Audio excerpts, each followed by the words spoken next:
Bandeko balandi nyonso na pesi bino mbote bandeko ya landi ya chaîne na bino chaîne oyo vous décidez à kolandaka biso pe ya ko s'abonner massivement et puis aussi faire abonner les autres surtout na pesi bino mbote ebele. Je sais que beaucoup se diront que ça va faire très longtemps qu'on s'est pas vu na robete la bino lisolo nango mais l'épisode il y a émission mosusu pourquoi je suis restée pendant un long moment dans le silence.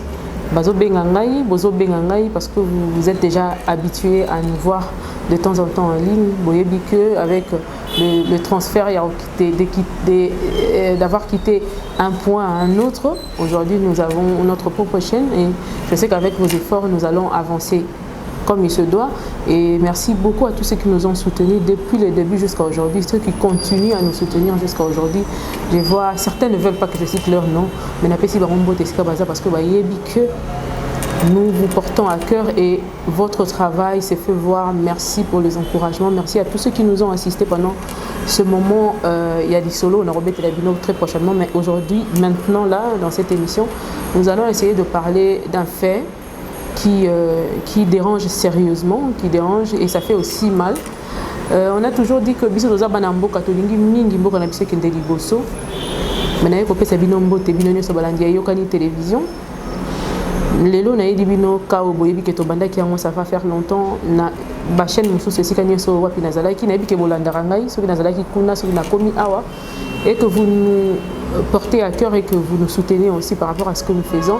Parce que bino mutu bosala que makambo to salaka et comme musika mingi et que au-delà il y a ba limite biso to kanzaki ko koma et on le pense, on le sait que tant yo kozwa oko partager oko tindela mutu et puis ainsi de suite ça part jusqu'à arriver aux autorités. Voilà pourquoi aujourd'hui nous sommes venus encore une fois avec ce même cas qu'on avait commencé il y a plusieurs mois passés qui n'a jamais trouvé gain de cause. On se pose la question Namboka oyo, qu'est-ce qu'on doit réellement faire? Banamboka faut basala nini? Où est-ce que nous devons aller pleurnicher pour trouver solution à nos problèmes? Parce que ce qui est kambo komi atananda papa fandaka avant ici bana ayoki bana nyonso pe azui solution. Mais apparemment le peuple congolais a abandonné à son triste sort. Muta kufa, muta bika, muta vivre, c'est comme si ça faisait rien quoi. Je sais que j'ai eu à passer un moment dans un pays étranger moko. À cause d'un seul homme qui a été tué. Il y a une nationalité moko na mboka wana. Il y a toute une loi qui est sortie que ceux qui muta simbi noir na mboka wana pensant que il n'est pas américain. Ba okangaye azana ba monde ko futa et ainsi de suite. Mais aujourd'hui ce que nous voyons avec notre pays, nous sommes dans notre propre pays, mais nous souffrons. Nous sommes dans notre propre pays, mais et ça fait très mal. Aujourd'hui, je vous ramène encore l'histoire qu'on avait commencé la fois passée avec notre frère Zadio qui a été assassiné vers 80 jours. Et Nadingi Golobamingiti, parce que j'ai la famille à côté, j'ai sa maman qui est là, j'ai sa fille et puis son frère. Ils vont eux-mêmes essayer d'expliquer ce qui s'est passé jusqu'à aujourd'hui. Parce que moi aussi, j'ai eu un long moment de convalescence et je n'ai pas pu être là pour vous expliquer exactement qu'est-ce qui s'est réellement passé. Mais j'ai la famille avec moi qui vont venir sur ce plateau pour essayer de vous parler et vous expliquer ce qui s'est réellement fait jusqu'à aujourd'hui. Parce qu'il y a certaines chaînes qui font passer des informations sans vérification, disant que la famille a trouvé gain de cause, ils ont pu être, je ne sais pas, indemnisés ou quoi que ce soit, ce qui n'a pas été fait. Voilà pourquoi nous, comme nous faisons ce travail avec beaucoup plus de sévérité, on a cherché à voir la famille. Et la famille nous a essayé ils ont essayé de nous expliquer que ce n'était pas le cas et qu'ils étaient vraiment victimes de tout ce qui s'est passé là. Ils n'ont rien reçu, ils sont tristes jusqu'à aujourd'hui. Il y a tout de suite là qu'on a expliqué. Na frère Claude aza petit frère naye a Rosala wana eza na mwana naye ya mwasi pe azali po bango moko baloba parce que biso soki to lobi bokoloba ke toke na source te, la source va parler d'elle-même. À très bientôt. Suivez ce spot que nous propose Béni et Derby Pénané et puis recevons les parents pour voir ce qui s'est réellement passé. Sinon abonnez-vous à côté, c'est écrit en rouge. Cliquez là et puis ne finissez pas là-bas. Si vous cliquez pour s'abonner, pour nos Zoaka, réponse surtout aux fil d'actualité à ma surtout ça là il faut là dans la cloche on a cliquer na rouge pour s'abonner et puis OK na cloche on a cliquer les sous la cloche on a de permettre à chaque fois que nous mettrons une vidéo en ligne vous allez avoir l'information que nos vidéos vous plaisent, nos vidéos vous informent et vous amènent à comprendre des choses. Après cette publicité, voyons voir la famille, qu'est-ce que la famille va nous dire. Comme je venais de vous dire tout à l'heure que maman et Zanabi sont ensemble, la famille, il y a papa Zadi et Zanabi sont ensemble. Il y a un autre qui n'est pas sa maman beauté. Bonjour maman. Bonjour. Ça Mikole Belé depuis Tokutana na Sambu la Moro Boye tango sangowana bonne santé. Santé mamuke mukega makolo na tambola kale susu bien te. Ils ont dérangé yo. D'accord maman de l'auto yambi yo tolingi to yeba matanga ile kindenge nini to ile kandenge nini jusqu'à aujourd'hui et salama kindenge nini et les quand exactement bien que tous qui t'ont koya wanate parce que nazaki na problème de santé pe comment ça s'est passé ti boyoko kunda papa zadio ti lelo nini ndezo salem nini salem matanga salama ga bien na ndenge ba misaka mbongo ekunda mape bien mais banda lelo bana bazoloba iloko moko te na yebite dossier wana soki bazobomba ngo kaka kona na ngalema na yebite po banda to kunda mwana atalika moko ezoloba mate bana balingi bazonga classe na yebite na kosala ndenge nini ngai koko na banga na sala lisusu eloko moko te banda mwana akufa na koma kaka nzoto biente ti lere ekunda maka matanga wana na koma komona soki nazotambola nzoto ero moko nazosutuka neti ta o akufaka nazomona bana nalala lisusu biente nazomona pasi kaka mpona bana batala vie ya bana ndenge batikana nga moko nakomi mokolo bakanisila bana leta azoloba nini na bana batikali nga nakomi mokolo nakosala ndenge nini o naza nango ya mobali ya suka mwana mokie atikala nayebi te mwana pe il fallait atanga metala ndenge akati classe bana nyonso bango misato nakosala ndenge nini na bana wana ndingina tuna maman question moko nayebi que petit frère naye papa Claude Azawa a repris sur ba explication nyonso pour na to épargner yo ba détail mosusu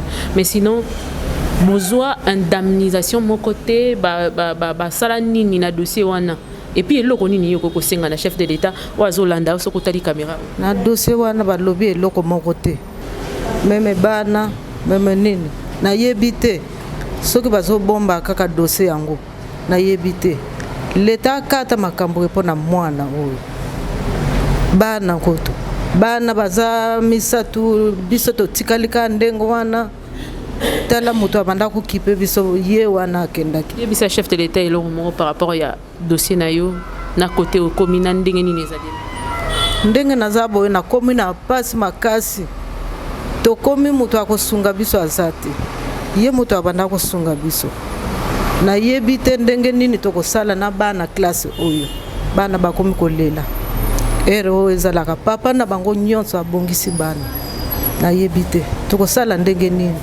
l'état kata likambo wana. Merci beaucoup maman.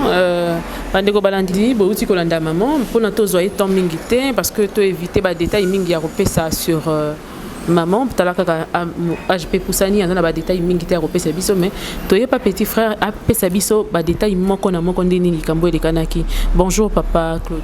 Bonjour. Boni bino. Oui, ça va ok. D'accord.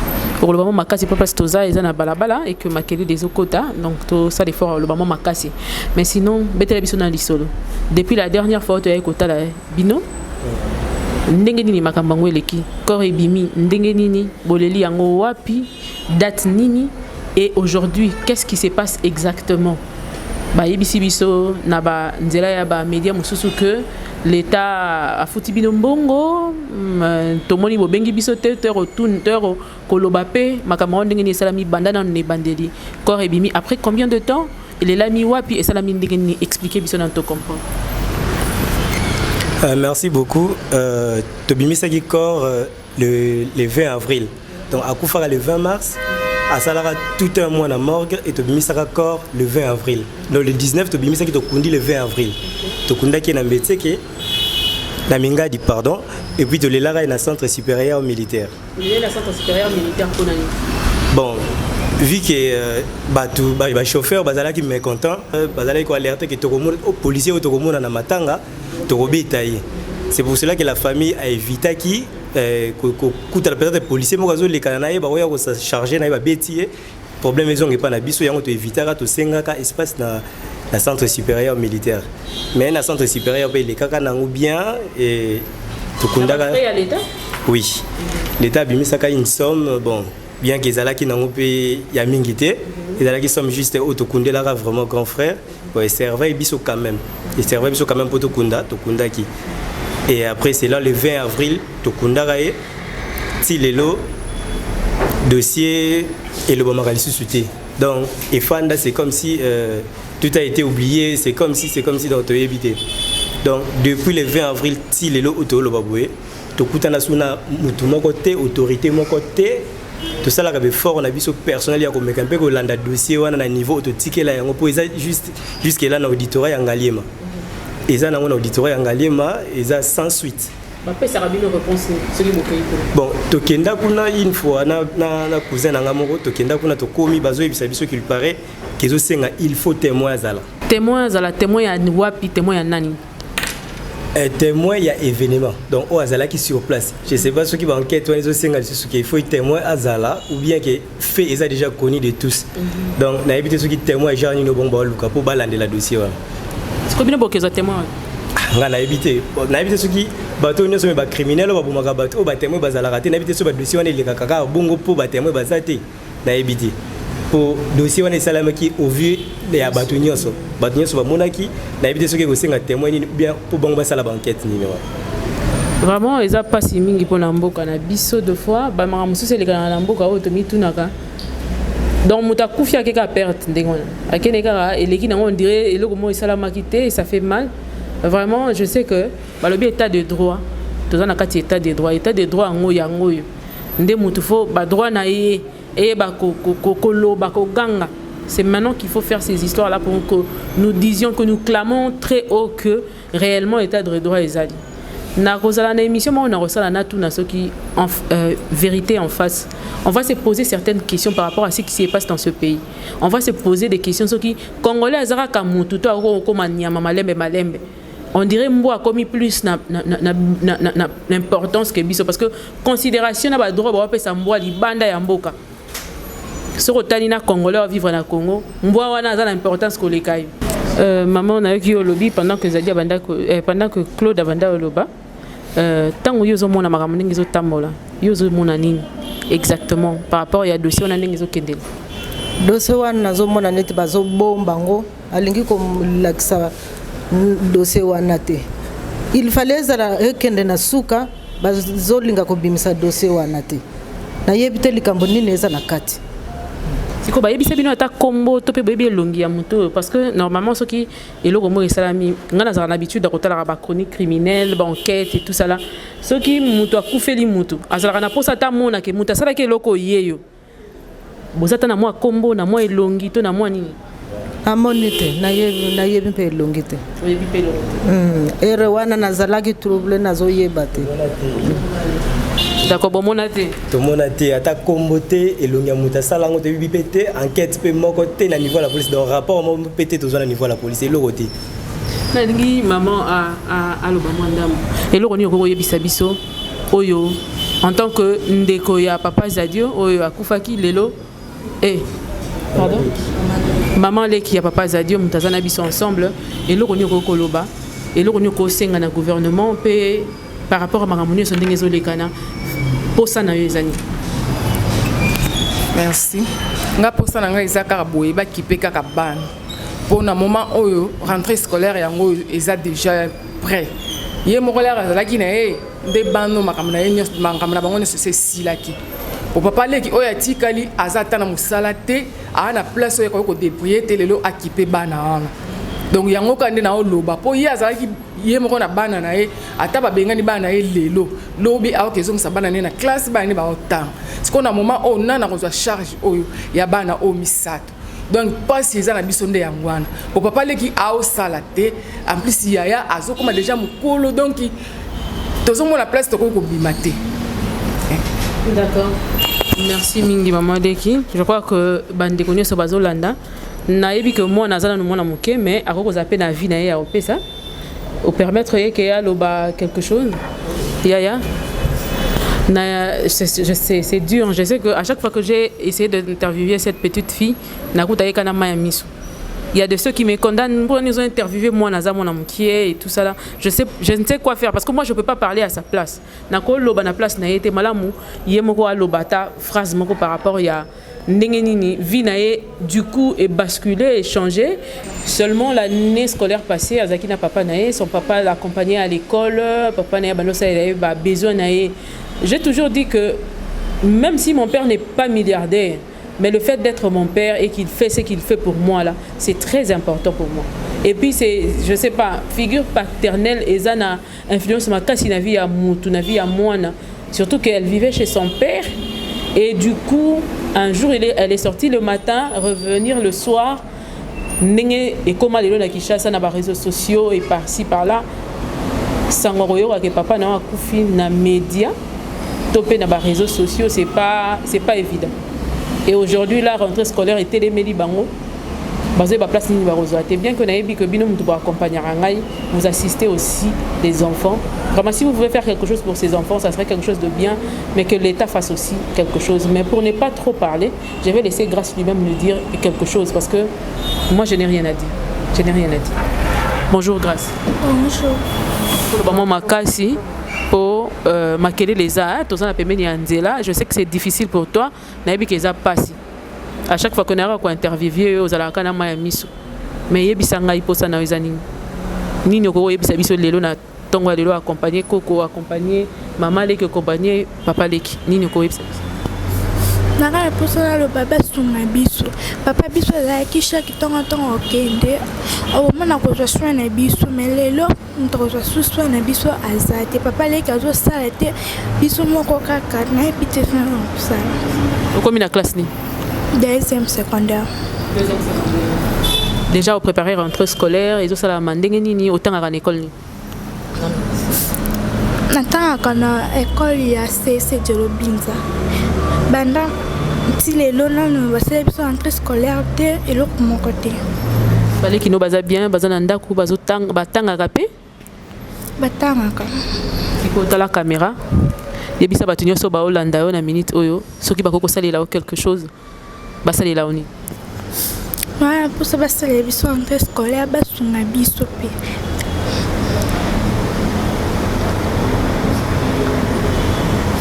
Comprenez que ce n'est pas facile de, surtout la caméra, et c'est pas donné à tout le monde aussi. Na choc ni so azana la plaie elle est encore saignante, c'est difficile. Mais sinon bien bolandaranga na yebi que vous nous assistez par tous ces pays là, vous faites beaucoup de choses, beaucoup d'appels de partout dans le monde, vraiment Nzambe nanga mon abino. D'ailleurs nanga kina ebisabino que là ça va très très bien aujourd'hui. Après chimio naye atindelinga ba photo bon mon amour ko défilé très bientôt ndengeni naye munene. L'effet ya chimio est comme ici Mwindu mais il a tellement repris sa santé. Papa Pembele de la situation comme j'étais aussi victime d'un accident et soit qui m'attend mais sinon très bientôt là vous aurez les détails par rapport à Papa Pembele. Ba examen na ba résultat ni c'est bimi na montant il y a examen il y a opération na esengi comme toujours comme on se bouscule toujours na moi mike na biso tozala ranango pour na ko accompagner bandeko na biso vous allez na biso na biso ba benga nga babi mais tozo mona sous Papa Pembelete bientôt là vous allez avoir la suite mais sinon pour na lelo cette petite fille va étudier azana possibilité te ana muta osunga yete.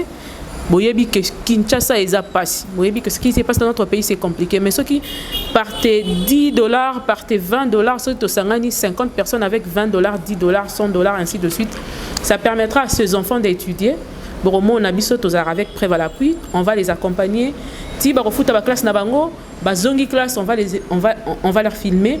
ndenge bakobanda parcours ya classe na bango tina suka mutu mususu pe ko telema lobi que nazwi na ngai année scolaire na ye mobimba to année scolaire ya moko bokaboli yango na bi que c'est possible de le faire pour les nango à mer à boire té c'est pas ça coûtera pas les yeux de la tête vraiment naza na confiance na bino bolanda biso tout le jour Obo accompagnera ONG, Obo accompagnera Moussalo Tosalaka. Les lots qui sont téléma, c'est parce que vous nous faites confiance et Bomo Nara Moussalo Tosalaka. Vraiment, ça serait quelque chose de très bien. Papa Claude Nalingi aussi qui s'anabi son aliloba moko. Et puis, Toka Bolana Bino, mais sinon, tout est en contact pour na Kolanda suite il y a un événement de Jérusalem.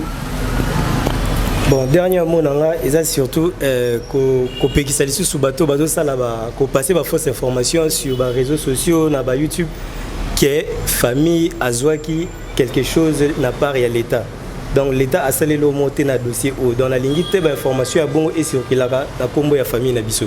Donc dernièrement, on a qui bon et qu'on s'engage sous appui donc na appui na assistance sociale l'État pour le dossier on est qui dernièrement D'accord.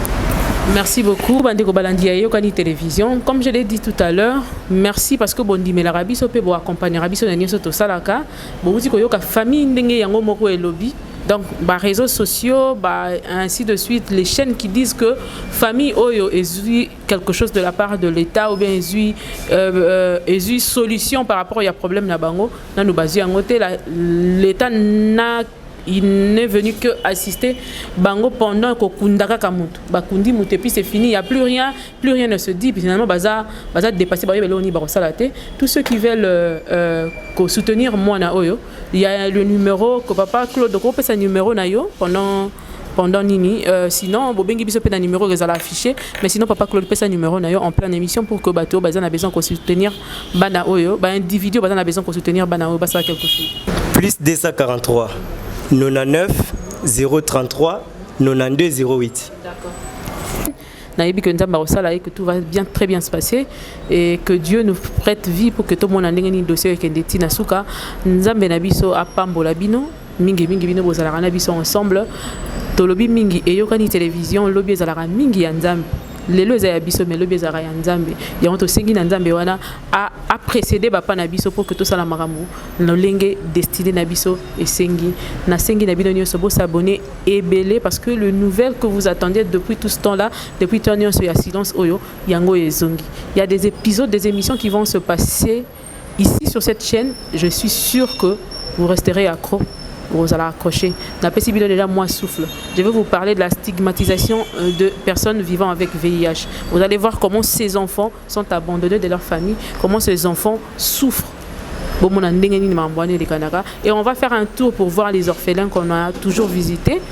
Ngana loba que orphelin mingi ko pesa bango musala ndenge grâce à osenga classe boy bo pesa classe pour que lobby comme autonome lobby azala na makasi ya koyeba ko remplacer ngana kiti ngana vandi ayeba ko panza sangolo lenge nga pe nazo panza et ozala eloko ya ko leka nyonso. Pourquoi je le dis parce que moi-même je suis orpheline depuis plus de 20 ans et j'étais restée tout petite si on m'avait pas donné ce qu'on m'a donné là na yebite so ngina zala nini mais je suis ce que je suis parce que Mutumoko andima ko fouté la classe parce que Mutumoko andima qui ko accompagner et je suis ce que je suis aujourd'hui et j'ai béni Dieu pour ça dans notre comité netoko ma potozo kende lobi nzambe iboso ya tata. Au revoir, on se revoit très prochainement toujours dans la même chaîne ko zapete ko cliquete ko sa désabonner te zalawana tozo ya ponayo. Au revoir.